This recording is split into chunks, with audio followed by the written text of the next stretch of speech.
నమస్తే. శ్రీమద్భగవద్గీత 18వ అధ్యాయం 66వ శ్లోకం. సర్వధర్మాన్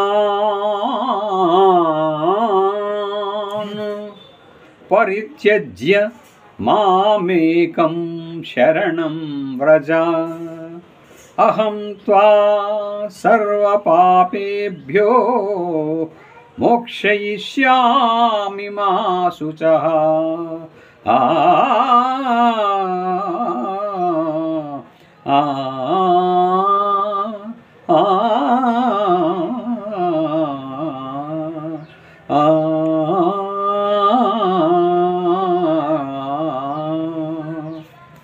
సర్వధర్మములను అనగా సమస్త కర్తవ్య కర్మలను నాకు సమర్పింపము. సర్వశక్తిమంతుడను సర్వాధారుడను పరమేశ్వరుడను అయిన నన్నే శరణుదొచ్చుము. అన్ని పాపముల నుండి నిన్ను నేను విముక్తిని గావించెదను, నీవు శోకింపకము.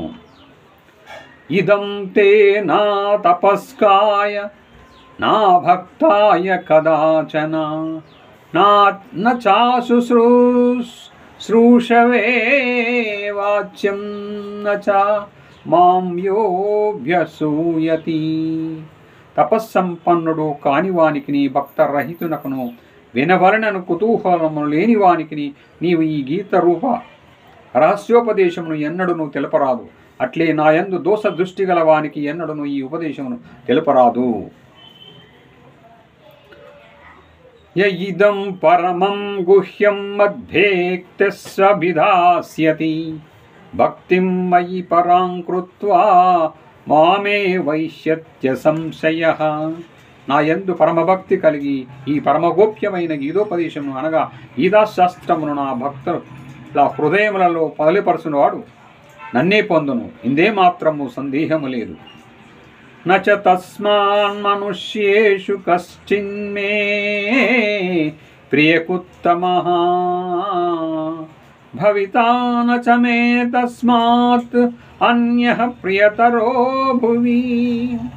నాకు ప్రీతిని కూర్చున్నట్టి కర్మలను ఆచరించు మనుషులలో అతని మించిన భక్తుడెవడును లేడు.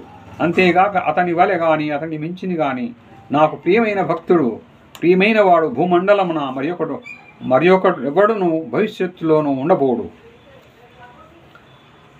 అధ్యేష్యచేచయ ఇమం ధర్మ్యం సంవాదమావయోః జ్ఞాన అజ్ఞేన తేనాహం నిష్టః స్యామితి మే మతిః.